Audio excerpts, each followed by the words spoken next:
Hello everybody, just a quick disclaimer before we start the video. This video has mentions of wars and current conflicts like the one in Afghanistan and then the one in Ukraine. I don't go too into detail about it, it's just rough mentioning, but if that distresses you, then I highly recommend you don't watch this video. But if you're okay with small mentions of it, then go ahead and go on to the video. Secondly, I do mention Ukraine and the situation that's happening there is alarming and absolutely terrible. I do not want to center myself or Western voices by making this video. What I'm trying to do is post something positive just because everything else online and what I'm seeing in the news now is very distressing. So I thought this is kind of a positive topic, but obviously it doesn't take away from the tragedy that is happening. And just because we are kind of strangers, that does not at all mitigate the seriousness of the situation. I wanted to be very clear about that. And I've also included ways that you can help Ukraine in the bio of this video. So please go ahead and do that if you're feeling just as powerless as I am. But anyway, with that being said, let's go on to the video. In 2018, the Dutch government ordered that the Tamrazian family, who had been residing in Netherlands for up to 9 years at this point, be deported back to Armenia. This family had actually fled Armenia as refugees due to political reasons and knew that if they returned, it would be unsafe for them. Although the Dutch court had ruled twice in their favor to stay in this country, the government tried for a third time to have them deported and unfortunately was successful. In retaliation to this, the Bethel Chapel, a Protestant church in The Hague, found a loophole in Dutch law that forbids immigration authorities from making arrests at churches during church services. And so as a result of this, Bethel Chapel had the Tamrazian family stay within its walls while they ran a 24/7 service with a rotating cast of nearly 1,000 pastors who volunteered from all across Europe and even the US to run these services. The service ended up running for 96 days straight and resulted in a policy shift in Netherlands that would allow over hundreds of asylum applications to be reconsidered and allowed for the family to stay in the Netherlands and for the Tamrazian children to stay in the Netherlands possibly permanently. When I first heard this story, I found it so heartwarming that an entire community came together to make sure this family was not separated and was not sent back to a country where they would not be safe. An entire community in the Netherlands with 1,000 pastors from all over Europe and the US came together to make this happen for a family that I'm pretty sure a lot of them did not know personally. And such acts of kindness are not as rare as we think. There's so many other stories of strangers helping other strangers, basically no benefit to themselves. In 2015, about 100 people in London came together to lift a double-decker off of a fallen unicyclist. Diners at restaurants, staff from restaurants, and so many people who were just happened to be nearby came together to coordinate saving this man's life. Thankfully, because of them, the man was able to be saved. In Canada in 2021, a group of hikers, a few of who were Sikh, used their turbans to create a makeshift rope and rescue 2 men who had fallen. And thankfully, they were successful. For years, Britney Spears' fans fought to have her voice heard, public hear her story, and for conservatorship to end. GoFundMe is an entire website created to have your community or strangers come and help you with sometimes no monetary gain to themselves. And while all of these are wonderful acts of human kindness that might sound rare, they all have a common denominator to them, and that is, in each story, the number of people who didn't know who they were helping is higher than the number of people who personally knew the person they were helping. And so I began to wonder, why do we help strangers?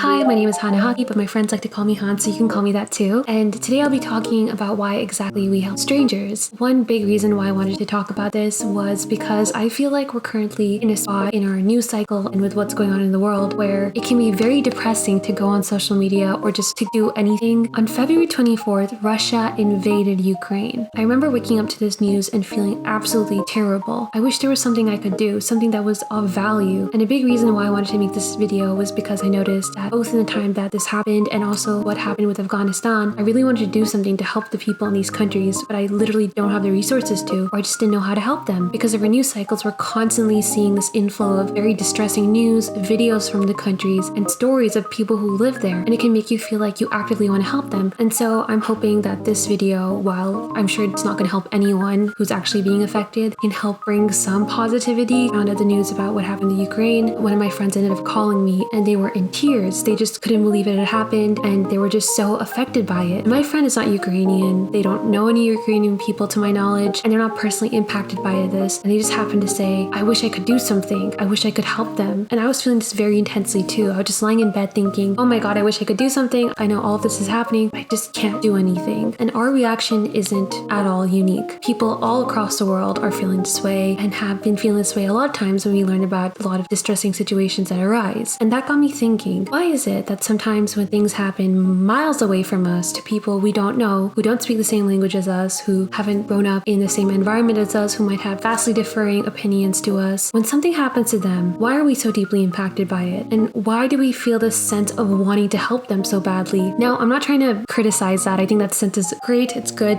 We should be having it. I'm just trying to ask, where is this coming from? And why do we feel this need to be kind to strangers? And just why are we so affected by pain that's happening so far away from us, to the point where it's harming a lot of people's mental health, even though they're not physically in this presence? Wouldn't the logical explanation be for us to recognize this kind of pain, but be able to step away from it or not be this affected by it? And why does it hurt for us to see other people hurt? Again, this video, I feel like I keep saying this, but I just really need to reiterate this. The hurt we are feeling does not compare at all to the hurt that the Ukrainian people are feeling. Obviously, not trying to take away from that. That is way more serious than anything I'm saying or anything I could say. And if you know anyone who's Ukrainian, has loved ones in Ukraine, I implore you to go and provide a shoulder to support to them. But this is for people who are not directly being impacted by it. So yes, why does it hurt to see other people hurt? Now, I'm sure in your head you already know the answer. The answer is empathy. According to Merriam-Webster, empathy is the action of understanding, being aware of, being sensitive to, and vicariously experiencing the feelings, thoughts, and experience without having the feelings, thoughts, and experience fully communicated and objectively explicit. Personally, according to me, empathy is our own ability to feel what others are feeling without personally going through the experience ourselves. Humans are famous for feeling empathy. Now, why do we feel empathy? Now, what's the point of us being able to feel what other people feel and being able to understand and relate to them through that? Does it serve any biological purpose? Now, before we ask, why do we feel empathy? Let's ask, how do we feel empathy? What exactly is happening for us to be able to feel this way? Now, for the longest time, we thought empathy activates the part of our brains which is in charge of looking at things. That's called the visual cortex. It's located over here, right above your brainstem. A lot of scientists thought that the process that happens is just a regular old thing that our eyes do. When we see something, it sends it to our brain to translate it. Our brain understands it and then tells us what it is. Scientists were like, oh, that's probably how empathy works too, since we are looking at something to understand it. So it probably has the same mechanisms as our regular sight interpretation does. But that turned out not to be the case at all. In 1992, Giacomo Rizzolatti, an Italian neurophysiologist, and his team of neuroscientists wanted to find out how our brains carry out the process of muscle movement. Specifically, they wanted to see what our brain activity looks like when the muscles in our hand are moving to perform a certain action. And so they inserted electrodes into the brain of macaque monkeys, which, yes, we are not the same species, but in science they do this thing where if they want to find out something about human beings, because they cannot ethically, according to certain scientific laws, carry out these experiments on people, they will carry it out on our closest relatives or animals whose organs are similar to the human organs we're targeting. So in this case, because we're looking at our brains, they decided to go with monkeys since our brain's structure is very similar to that of monkeys. And so they inserted electrodes into the brains of macaque monkeys. Now, the nerve cells in our brains are called as neurons. And when Rizzolatti and his team were monitoring brain activities, they're specifically looking at the way these neurons send electrical signals to communicate. And a lot of times when they're sending electrical signals, we call it firing signals. And now certain parts of our brains and the brains of monkeys carry out certain functions in certain organs. And so the electrical signals that Rizzolatti and his team were measuring was that happening in the part of brains that controlled his hand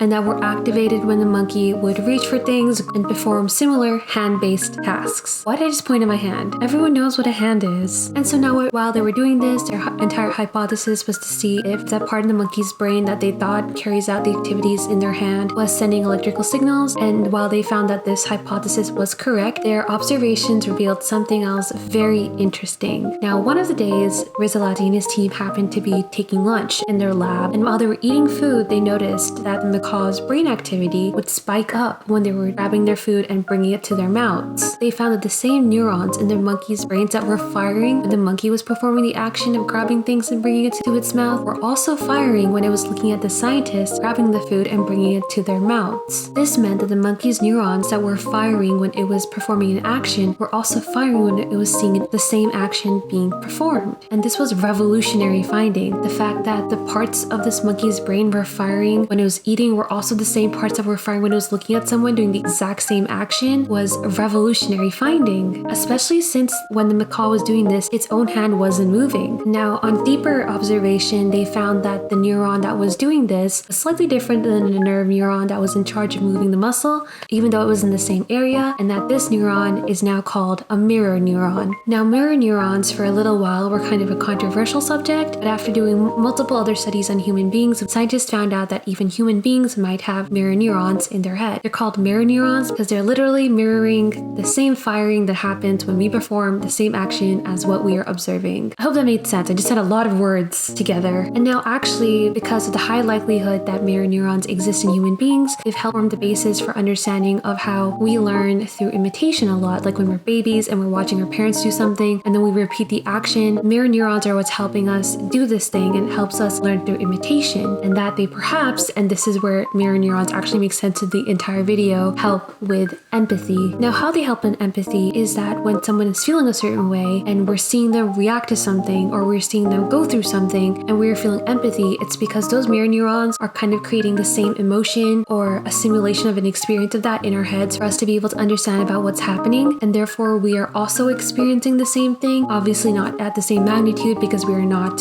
physically experiencing the same thing, but in our heads to understand what's happening, our mirror neurons are kind of simulating similar experiences. I hope that made sense. And so because of this, mirror neurons are a possible reason for us being empathetic. They're not the sole reason, but there could be a contributing factor to empathy. They're kind of like a puzzle piece in the jigsaw of human comprehension and compassion, especially when we take into consideration the brain's other very fascinating quirks when it comes to simulating a feeling. For example, empathy may be triggered by the same parts of our brain that understand our own pain. Klaus Lamb, I'll be reading this because his title is really long, a professor of biological psychology and the head of University of Vienna's Social Cognitive and Affective Neuroscience Unit, investigated how painkillers affected the processes and regulate firsthand pain and those that cause empathy in a numerous amount of studies. In one of these studies, he found that when participants believed that they had taken a painkiller, so that it's the placebo group, because they didn't actually take the painkiller, but they thought they took the painkiller. This group reported lower pain ratings after receiving shocks than those who did not think they'd taken a painkiller and actually hadn't really taken a painkiller. When this same placebo group, when they watched actors receive the shocks, their perception about the amount of pain that the actor was experiencing dropped. And so according to the study, painkillers might have affected the amount of empathy and understanding of pain that the participants felt. And now when looking at this on a neural level, Lamb found that there was lower activity in the parts of the brain that perceive pain when they were looking at these actions occur to the actors and to themselves. And so according to Lamb, this suggests that our empathy for pain that other people are experiencing is grouped in the same place in our brain where we understand our own pain. Now going back to the mirror neurons I had mentioned earlier, Christian Keysers, a neuroscientist at Netherlands Institute for Neuroscience in Amsterdam, wanted to take this exploration a little further. He wanted to explore how and to what extent we understand others' suffering. And so he took psychopaths. And a quick note, I don't know what their diagnosis of psychopathy was and the level of it. I'm not sure about it, but this is what the paper I read said. He took the psychopaths and he took those who were considered to be neurotypical, that is people who did not show any psychopathic disorders, and he decided to test certain things on them. Now there's two parts of the brain we need to understand this study. One of them is called the insula, and the other one is the anterior cingulate cortex, also known as the ACC, which I'll be referring to it as from here on now. Now both of these are thought to be heavily involved in empathy, which yes, wow, a lot of our brain parts are involved in empathy, a singular feeling. The human brain is very complicated, and our current understanding of the human brain is in super infancy stages, so it might sound a little confusing. I'll still try to explain it as clearly as I possibly can, but if you are confused, write it down in the comments and I will try to answer your questions. Now what Kaiser was doing is he is looking at the brain activity in the insula and the anterior cingulate cortex, that is the ACC. When the insula insula and the anterior cingulate cortex, that is the ACC. When they fire,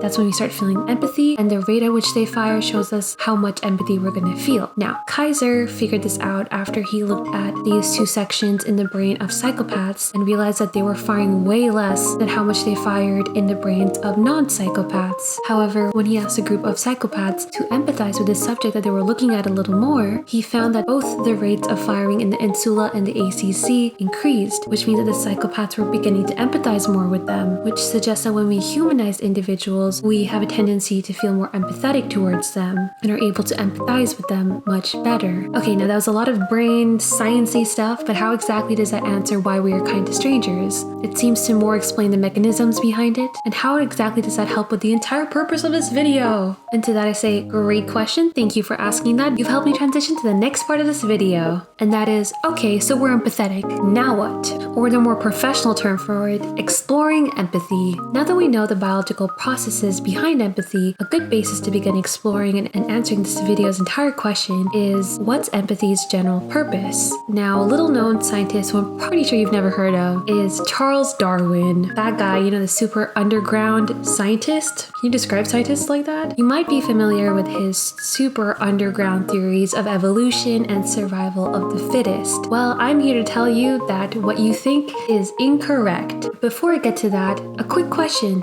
If our beliefs around evolution and survival of the fittest are true, then shouldn't empathy kind of be a problem to that? Wouldn't it be much better for us to want to dominate each other and like establish power over each other rather than actually empathize and understand each other? If our true purpose is survival of the fittest, then what's the point in us helping one another, right? Because Charles Darwin said that survival of the fittest is how evolution works, right? Right? Wrong. That's actually not what Charles Darwin believed in. After he published that, he actually changed his mind, and he actually never even said survival of the fittest. I mean, he definitely insinuated that and like stated similar idea to that, but he never actually said the specific phrase. Survival of the fittest was said by another evolutionary biologist later in a paper where he was talking about Charles Darwin's theories, but for some reason we attribute the sentence survival of the fittest to Charles Darwin. The person who actually said survival of the fittest was Herbert Spencer. So what did this man who made a theory that he didn't agree with himself have to say about it when he backtracked on the theory that we popularly know and attribute to him these days? Well, Charles Darwin said, and I will be quoting, "Those communities which included the greatest number of the most sympathetic members would flourish best and rear the greatest number of offsprings." So what he here is referring to as sympathy is what we would currently refer to as empathy, altruism, or compassion. And actually this quote comes out of a book that Charles Darwin published after he published the book which had to do with evolution and his theories regarding survival of the fittest, and that book is called On the Origin of Species. He also theorized that the success of human evolution and that of lower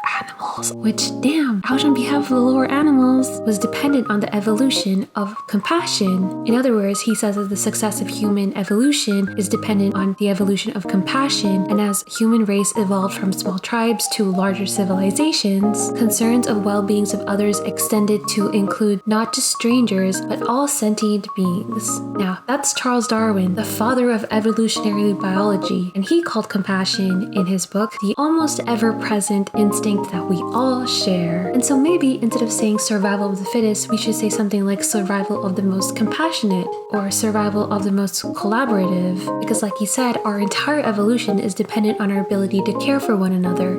And I think this makes a lot of sense when you look at the way entire communities will sometimes rally around single individuals, which is exactly what happened to the Tamrazian family. Let's look at some evidence that suggests that we always needed kindness to exist, and therefore that the survival of those most compassionate is more important than the survival of those who are the fittest. In 2007, Lauren Tilley, an Australian archaeologist, was working on a burial site in Vietnam called Man Bach. Now the skeletons at Man Bach are all of people who lived 4,000 years ago and were Stone Age hunter-gatherers, and all of these skeletons had been laid out straight and were lying completely vertical, all except for one. In a plot that's now called Burial 9, lay the skeleton of a man curled into fetal position who was twisted and hunched, much unlike every other skeleton in the area. and there were about a few dozens of skeletons there too. Now, upon further analysis, Lauren Tilley and her colleagues diagnosed that this man had Klippel-Feil syndrome, which is a rare, painful genetic disease that causes the spinal bones to fuse together and can lead to paralysis. According to Tilley, the syndrome severely affected this man in Burial 9 and started affecting him massively in his teens, and complications resulting from them probably led to his death in his mid-20s. She says, and I will be quoting, "This man was paralyzed from the waist down with severely limited arm and neck movement and depended on others to provide food, water, clean him, and move him to prevent pressure sores. From the bones alone, we can say this person lived with a disease that required help from others to survive." Thing is, in the other bones in Manbach, they found signs of malnutrition, which means that they lived in an environment where famine was a constant threat.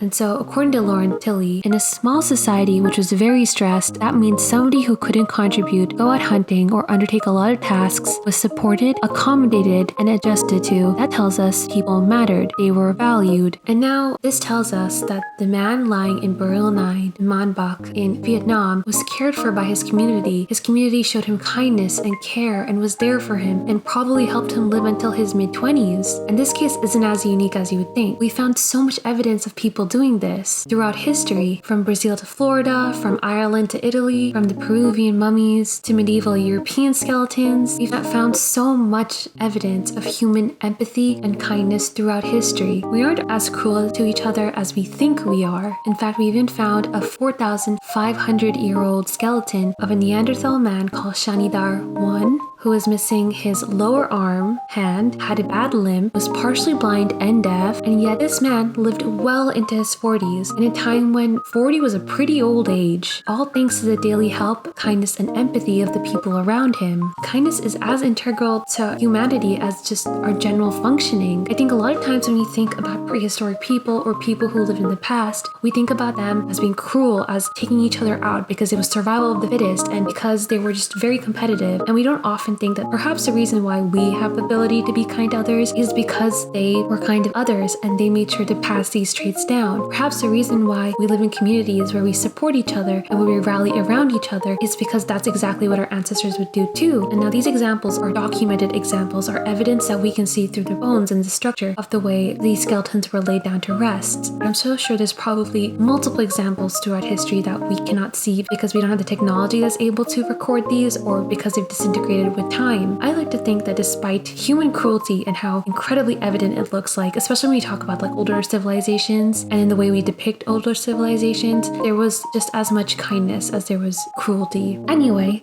another school of thought about why we are so kind to strangers is psychological egoism. Now, I don't know too much about this because this is an entire school of philosophy, and just like most schools of philosophy, it's hard to condense every complex idea that's involved in them into a small segment in a video, but I will try my best to kind of summarize it quickly. But psychological egoism is a belief that everything we do is motivated by self-interest. Perhaps we help each other so that other people will think that we're good people and we gain public approval. I think a lot of times when you think of virtue signaling, which is the action or practice of publicly expressing opinions or sentiments intended to demonstrate one's good character or the moral correctness of one's position on a particular issue, a lot of times when we do virtual signaling, I think then it can a lot of times come across as psychological egoism, because a lot of the times the virtual signaling we do in current day comes across as like posting Instagram infographics or tweeting help these people about like a very famous cause that we're not actually helping increase awareness of, or we're actually not contributing to the solution to. And so it can kind of feel like, oh, we're just doing this so that other people think that we're good, and other people are like, wow, this person cares about the world, and so we're doing it to signal to other people that look, we're virtuous, but we're not actually doing anything to help others. And so this can come across as psychological egoism because what we're doing is massively based on self-interest. However, I think it is a little more sinister than psychological egoism because it's not actually helping anyone at all. I think the advent of social media makes such a situation very easy, mostly because a lot of it is kind of based on how we react to each other. Kind of like, you know, how some TikTokers or YouTubers will film themselves going up to homeless people and like feeding them or giving them stuff and giving them money. And like the entire point of them doing this is to actually just gain approval or to gain comments of people being like, oh my God, you're so nice. And it's to gain clout rather than actually helping them. I know there've been some cases where people have found that a lot of times when these people were recording, they weren't actually helping the homeless person, or it wasn't actually as helpful as perhaps what they could have provided. So I think in cases like this, it can definitely feel feel like psychological egoism when these people are kind to strangers. But I genuinely think, and perhaps I am being naive, that most people do not do this. I think this is like a small subsection of people who genuinely have malicious intent when they're doing this, or genuinely do not care about actually helping others when they're doing this. I think some people who virtual signal, at least the ones like posting infographics or maybe perhaps recording themselves performing an act of kindness, or perhaps people who want to help spread awareness and like motivate others to also do acts of kindness, or for the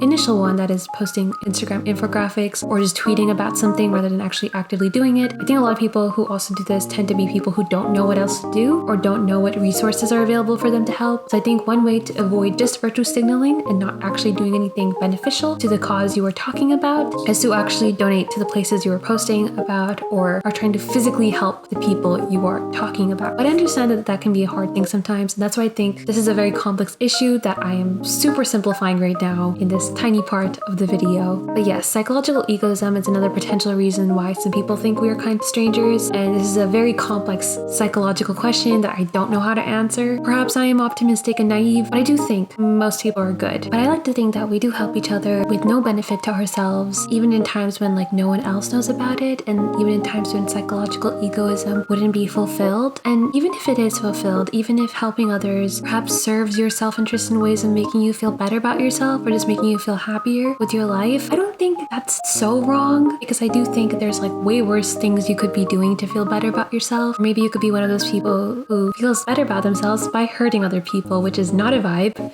That's not good. And so I feel like psychological egoism, it is helping other people, and it's also helping your mental health. It's not the worst thing. And therefore, if that is one of the reasons why we're kind to strangers, well, it's not too bad. Not in my opinion, at least. But that's only when it has like a good output. If its output's bad, then no. That last part should not be considered. But anyway, taking all of that into account, we now understand why we're kind, but then why we're kind to people. But in all of these studies and the things we've discussed, it's kind of hinged on us being kind to people we know, or people we're already in a community with. But what about people we don't know? What about strangers? If you look at Darwin's theory on the evolution of compassion and why it's necessary, we can understand why tribes help each other, why people help each other, why it seems vital to the development of a tribe, a civilization, or a group of people. But what if this person's unfamiliar? What if it's someone we don't know and someone who doesn't look anything like us? I still do think our compassion and the evolution of compassion plays a large role in this, perhaps in a little bit of a different way, because I think our ability to be compassionate does kind of transcend these differences that we have. But a lot of studies I encountered when I was researching compassion and the science behind compassion did talk about evidence they found that sometimes people do not help people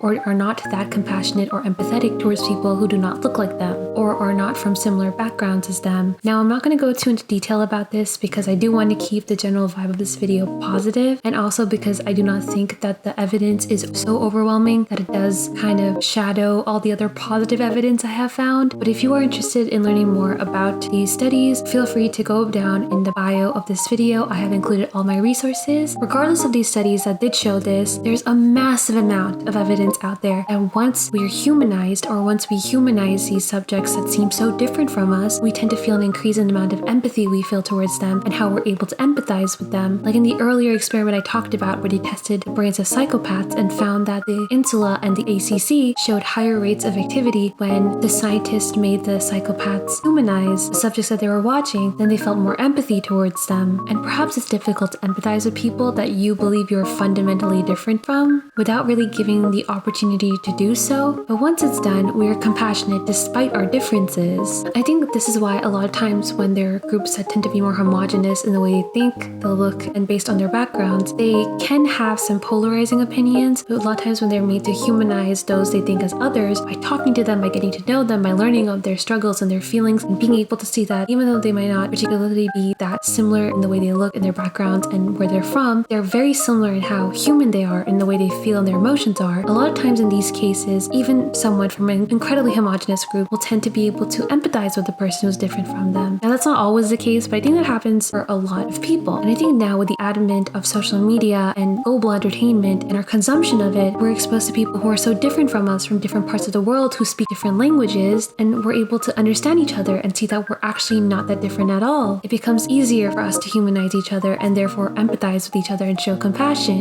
This is actually one of the reasons why I think, out of all the other reasons that are there, why I think representation is so important in media, not only for the people of the group, but for other people too, because exposure to those who are different from you helps a lot in your development of empathy and your ability to understand people who are nothing like you, and in the increasing of your perception of what the world is really like. I think it also stops you from kind of living in an echo chamber of only people who are like you and with only your thoughts. Platforms like YouTube, Twitter, and so many other ones give access to people from all over the world to be able to share the way they think and they feel and who they are. Through this, we're able to see how people who may look so physically different to us, may sound different to us, talk differently than us, how they're so similar to us, how we may share the same thoughts and opinions and interests. And I truly believe this is one of the reasons why so many Gen Zers and millennials tend to be a little more empathetic towards people different from us than the generations before us, because we've had exposure, we have had access to the internet, and we've been able to learn about all different kinds of populations without depending on the secondhand perspective of someone else who might be biased or who might actually not know these people at all on who these people are. I remember reading this book, I don't remember what book it is for the life of me, but it was talking about how a lot of the information that people in like the 1900s and the 1800s and stuff got was from books of people who had traveled to other countries, so their understanding of what was in those countries was very dependent on what the other person was describing them as being or what they thought it was. Now, I don't know, I feel this example I'm thinking of is earlier than the 17 or 1800s, but it's when the borders of Bibles and books used to be decorated with art. I think it is around medieval or late medieval times, and so when you saw animal pictures like of tigers and cheetahs and stuff, you would never recognize them as what we know tigers and cheetahs and like other animals look like today. And this was because a lot of what the artist's perception of what the animal looked like was based on descriptions and what other people had told them, and also the artist's interpretation of what the person was saying, therefore not reality, because the artist had never seen what they looked like. And so in the process of them describing what these animals looked like, true description kind of got distorted, and therefore they actually did not look anything like the animal they were supposed to look like. I think this can happen a lot of times when people live in echo chambers and they're not actually exposed to knowledge or people from certain places. We can tend to have a very different view of what this person is like than what they actually are like, or what this group of people are like than what they actually are like. So that's why I think representation is important, and that segment had nothing to do with the entire point of this video. But I think because millennials and Gen Zers had the opportunity to learn about diversity in all of its forms, not just based on skin or nationality, we were able to undo the sense of otherness that different people are usually boxed into, and instead we learned about how we all are same, and therefore we're able to make our lives richer and how different perspectives actually enrich in our lives. With social media and our ability to talk to each other regardless of where we are, and with streaming services like Netflix, Hulu, and Disney Plus, including so much entertainment from different parts of the world and translating it, I think we're able to see physically how people are just like us, and physically being able to experience pain they experience and actually understand the complex issues that these groups away from us are experiencing. We're able to see how we all have emotions, how we all struggle, how we all love, and so we're able to understand each other across borders. And I think this is why we're able to humanize each other so much better than generations before us, and why we might be more compassionate towards people, because now we have an understanding of the differences that exist in people, but how despite those differences all the same. In conclusion, maybe we're kind to strangers because we now know that strangers are not as strange as we think they are, and that understanding equipped with our instinct to be compassionate and the fact that we just happen to be social animals, which means that we love to be social and we love to support each other, is what makes us kind to strangers. I also think that this is why in times of crisis, like what is happening now in Ukraine and in Afghanistan, a lot of people, even though we're not directly affected by it because we are not from Ukraine, we don't know people who are Ukrainian, or we're not currently in the area, a lot of us can feel incredibly saddened by it, stressed by it, and just want to help. And I think this is also why a lot of times we get so frustrated when influential figures who have the ability to help these people are not doing it or are not talking about it. I think as human beings, we don't like to see each other suffer. We want to help each other. We want to be there for each other. And so it's so annoying when we can't do that. But I think this is also why nowadays we're seeing so many people share resources and talk about the way they feel, because we just want to express somehow to the people suffering and to each other, we care, we want to help you. And if our words are what can help you, then at least hopefully they're able to do something. And it's also why we share resources. So it's like, hey, even though I can't help you by being there, and even though I really care about you, I can help you by providing resources or providing monetary help, and I could somehow stop the suffering you are feeling. I think as human beings, we hate it. It hurts to see other people hurt. Again, if you are feeling this way like I am, I have links in the bio that you can use to help these people in these locations. In 2018, I was given information that made me so sad and I just absolutely crumbled. And I remember, and I'm not much of a crier. I don't actually cry at all. But I remember being in a parking lot and sobbing my eyes out at like way too late. And two people who had absolutely no reason to be there ended up coming up to me and trying to console me. And both of them were so kind. One of them offered me a sandwich, which I couldn't eat because I was sobbing so hard. And so he just sat next to me. And the other person, she also just sat next to me. They just spoke to me and they were like, you don't have to tell us what's wrong. Just talk to me. And I don't know those two people. They don't know me. And they had no reason to have to be there or console me, even though I was like not really responding and just crying. But they still sat with me until I stopped crying and they tried to make me laugh. And then later they bought me ice cream, which was so sweet. That experience just made me think, God, I wish I can do this to strangers. I wish I can be as kind to strangers. And so I try my best to be kind to strangers. Whatever those two people are, love y'all. Because after that, we unfortunately had to part ways. But situations like that and times like that and how everyone in their life has been helped by a stranger or will be helped by the stranger in the future if that hasn't happened to you yet, make me agree with everything I've said in this video, but also think that perhaps kindness to human beings is just as natural as cruelty is, if not more common than cruelty is. And it also taught me that I should be kind to strangers too, because I don't know what they're experiencing, but also because I want to be what those two people in the parking lot were to me, to this person. And so whether good or bad or inherently selfish or perhaps a biological evolutionary tool we have developed, we are kind to strangers simply because it is a human thing to do. Hello, I hope you liked this video.